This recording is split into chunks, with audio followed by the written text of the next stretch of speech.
Hello there, friends. It's Mr. Matt here with your children's sermon for today. Now, in our Jesus story, we hear one of the stories of the calling of the first disciples when Jesus is starting to gather people around him for his ministry so that they can learn from him and they can see everything that's going to happen.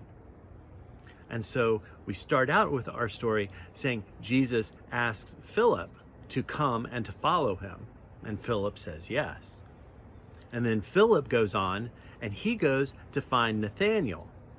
And he comes up to Nathanael and says, "We have found the one that all of our scriptures have said was going to come to us. We have found Jesus from Nazareth."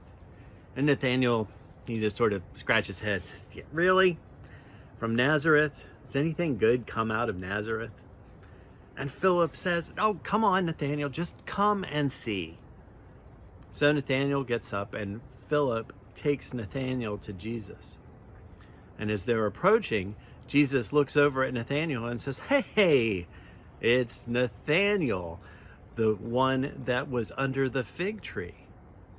Nathanael's surprised and he says, "Well, what are you talking about?" And he's like, Jesus says, "Philip came to find you and you were under a fig tree. And you're here." And he begins to tell Nathanael all kinds of things about him. And Nathanael is blown away and says, "How can this be? You must be special." And Jesus kind of laughs a little bit. And he says, You think this just because I was able to tell you a little bit about yourself? You are going to see far greater things than these. You're going to see angels coming between heaven and earth. You're going to see what all of this is about.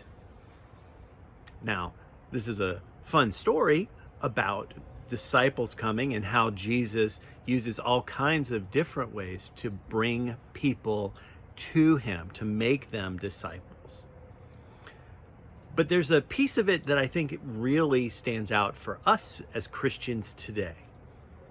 And I think the big lesson for us today might be in remembering to be like Philip. See, Philip went to his friend Nathanael to tell him that he had found Jesus, to tell him that all of the scriptures had pointed toward him, and Philip knew that he had met the Messiah, that he had met someone very special in Jesus. And he invited Nathanael to come along. And Nathanael pushed back a little bit on it, but Philip said, "Just come with me, just come and see." So the first thing about Philip was he invited other people to come to see Jesus with him. And we, as Christians, should always do that too. We should always be inviting people to come with us, to come and see the Jesus that we know. But the other thing to remember about this is once Philip made that invitation and got Nathanael to come with him, is then Philip falls away in our story and Jesus is there.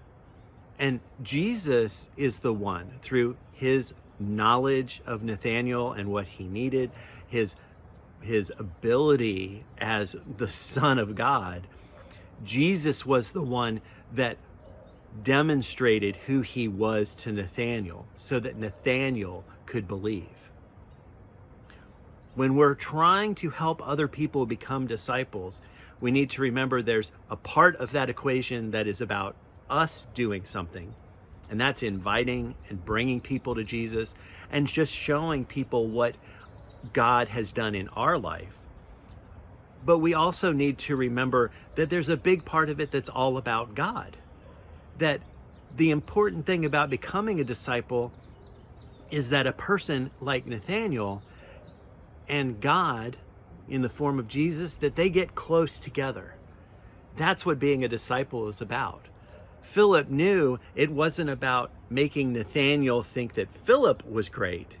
Philip knew that it was about getting Nathanael to a place where Nathanael could see that Jesus was great, to see that God was great. So we should remember that same lesson. For us, our job is to share God's love and to bring people so that they can see and feel and experience God's love in their very core. But ultimately, making someone a disciple, that's Jesus working in that person's life. And it's not about us. It's not about what we accomplish. It's about what Jesus does for that person. All right. That's your message for today. I hope you all are staying well and staying safe. Until we're back together, please remember how much God loves you. Remember how much your parish family loves you. And remember how much I love you too. Okay. Bye-bye for now.